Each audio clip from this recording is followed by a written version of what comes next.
স্বাগত আজকের বাংলাদেশে। আপনাদের সঙ্গে আছে আমি খালেদ মহিউদ্দিন। ক্ষমতার চাবি নিয়ে বিবাদে লিপ্ত দেশের প্রধান দুই রাজনৈতিক দল বিপর্যস্ত জীবনযাত্রা হলেও জনগণ ঘুরে দাঁড়াতে চেষ্টা করছে। নিঃস্বার্থ বিবেকের সামগ্রিক জাগরণ ছাড়া অবশ্যই এ থেকে আপাতত মুক্তি নেই। এইসব নিয়ে আজকের আলোচনা বিবেক। কথা বলতে স্টুডিওতে আছেন জাতীয় সমাজতান্ত্রিক দল জাসদের কার্যকরী সভাপতি জনাব মঈনুদ্দিন খান বাদল, আছেন প্রগতিশীল গণতান্ত্রিক দল পিডিপির চেয়ারম্যান জনাব ফেরদৌস আহমেদ কুরেশি এবং নাগরিক ঐক্যের আহ্বায়ক জনাব মাহমুদুর রহমান মান্না। স্বাগত আপনাদের।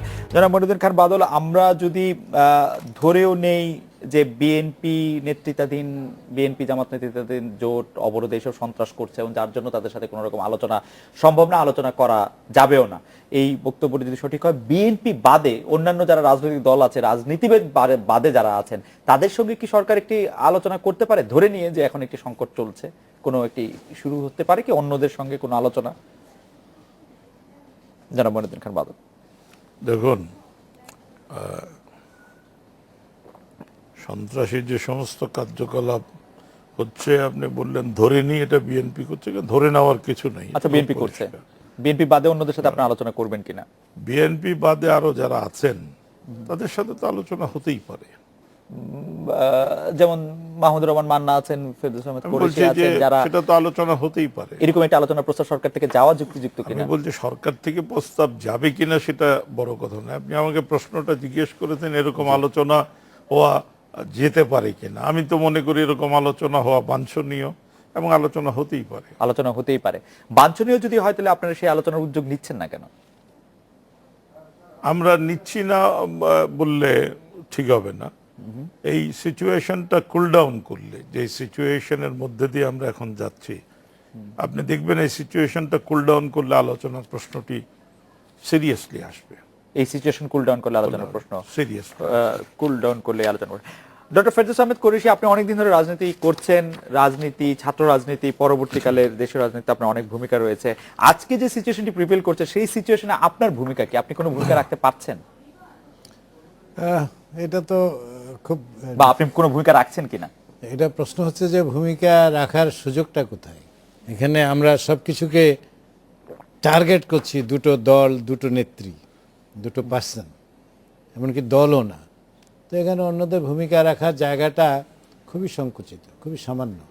আপনারা মিডিয়া যারা আছেন আপনাদেরও দৃষ্টিভঙ্গি তাই, এবং জনগণও আমার মনে হয় যে targeted to this two groups, যেখানে দুটো জোট হয়েছে এবং ওই কথায় ঘুরে ফিরে দুই নেত্রী, এবং ওই এক পক্ষ আরেক পক্ষকে যেভাবে আক্রমণাত্মকভাবে কথা বলে, তার ভেতর দিয়ে গোটা একটা দেশ জুড়ে একটা যুদ্ধ ভাব, এবং সেই যুদ্ধে দুটো পক্ষ হয়ে গেছে।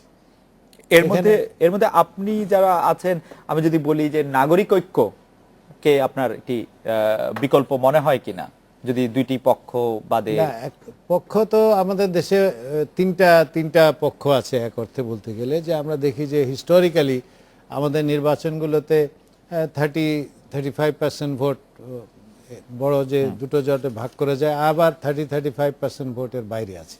এটা একটা 91 থেকে দেখে যদি এই পর্যন্ত আমরা প্যাটার্ন দেখি, তাহলে এই প্যাটার্নটা আমরা দেখব দ্যার ইজ 3 সেগমেন্টস, একটা বিএনপি জোটের পক্ষে, একটা আওয়ামী জোটের পক্ষে, আর একটা এর বাইরে।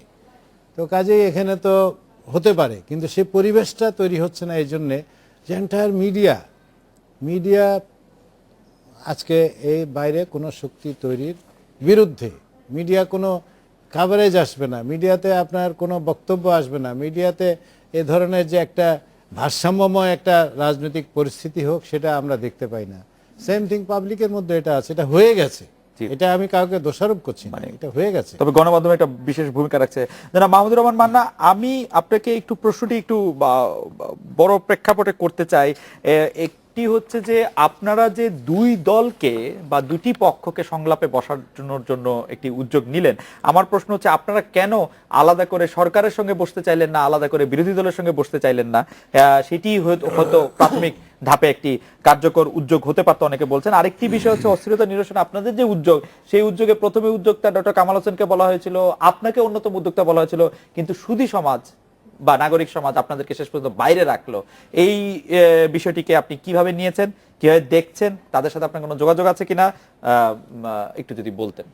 প্রথম কথা হলো যে যে প্রশ্ন আপনি করলেন, প্রথমটা প্রশ্ন কি ছিল আরেকবার বলুন? আমি প্রশ্ন করলাম হচ্ছে যে আপনি সরকারি পক্ষ বা না, বিরোধী বলছি, পক্ষের সাথে আলাদা দুটো আলাদা দলের মধ্যে সংলাপের কথা আমরা কিন্তু বলিনি। আমাদের বক্তব্যটা খুবই স্পষ্ট ছিল, আমরা জাতীয় সংলাপ বলছি।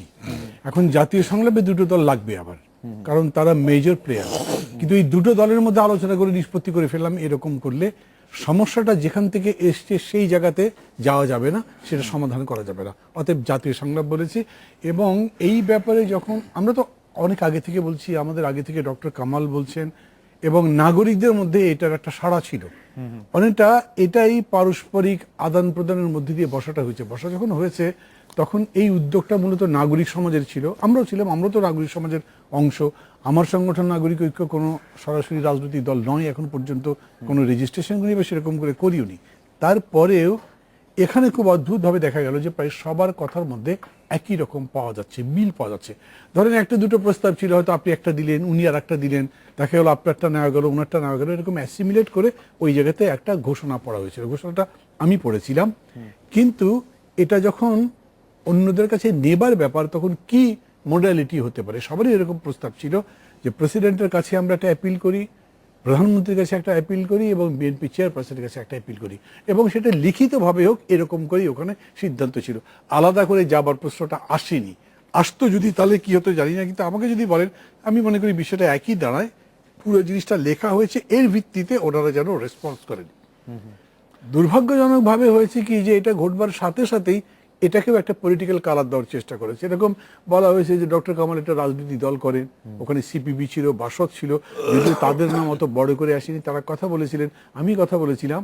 তখন আমরাই বলেছি এই উদ্যোগটা একেবারেই একটা সৎ উদ্যোগ, সরল উদ্যোগ, এর মধ্যে কোনো ভেজাল থাকবার দরকার নেই। যদি কারো আমরা আছি বলে মনে হয় যে এটা একটা রাজনৈতিক উদ্দেশ্য প্রণোদিত, ঠিক আছে আমরা বাইরে থাকি, আপনারা বিলে করেন, এরকম না। ওনাদেরও ফিলিং ছিল, আমাদের ফিলিং ছিল। এবং দেখেন, রাত পোহাতে না পোহাতে যে রিয়াকশনগুলো পেতে শুরু করলাম, তাতে বুঝলাম যে আসলে আমাদের চিন্তাটা ঠিক ছিল।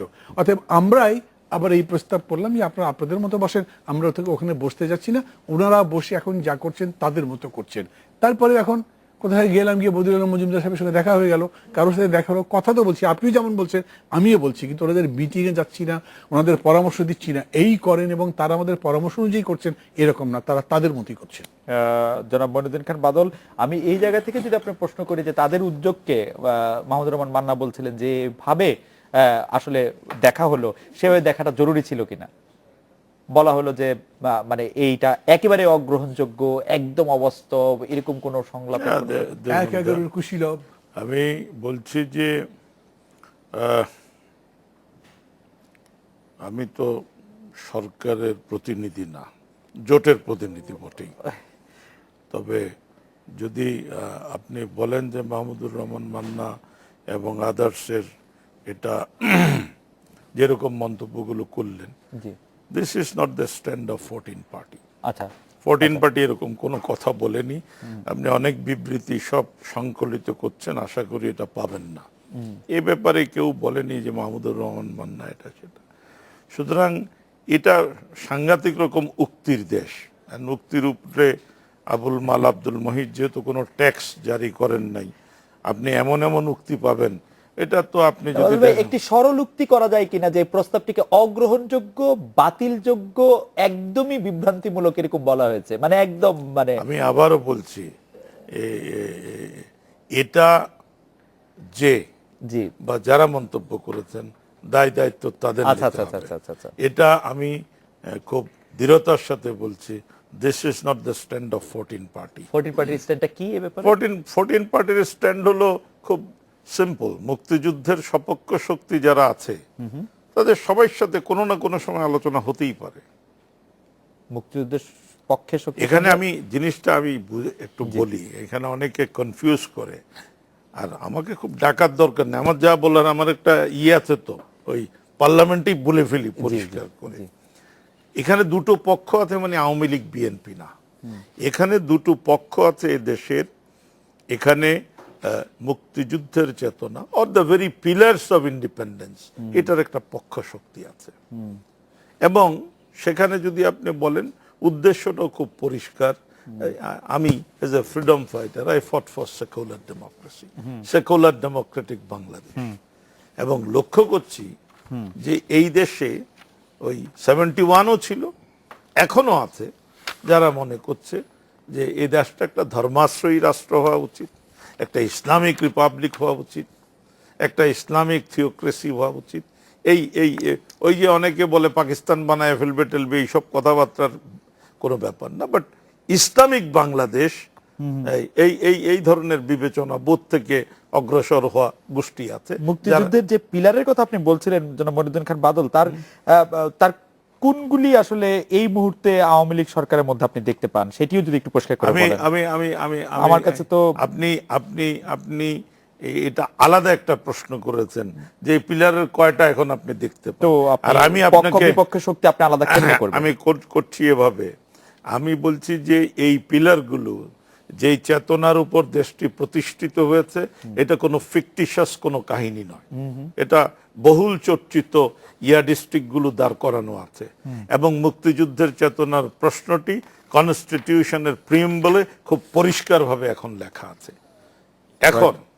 এখন আপনি যদি বলেন তাহলে আমি বলবো যে মোদ্দাভাবে যদি বলেন, বর্তমান যে সরকারের সাথে সংশ্লিষ্ট যে শক্তি, বাইরেও অনেকে থাকতে পারে, এরা মোদ্দাভাবে মুক্তিযুদ্ধের যে মূল চেতনা সেটা ধারণ করার চেষ্টা করে। সেখানে একটা অনেক বড় ডিবেট আছে, এই যুগে কতটুক ধারণ করতে পারে। আমি বলবো যতটুক ততটুক ধারণ করে।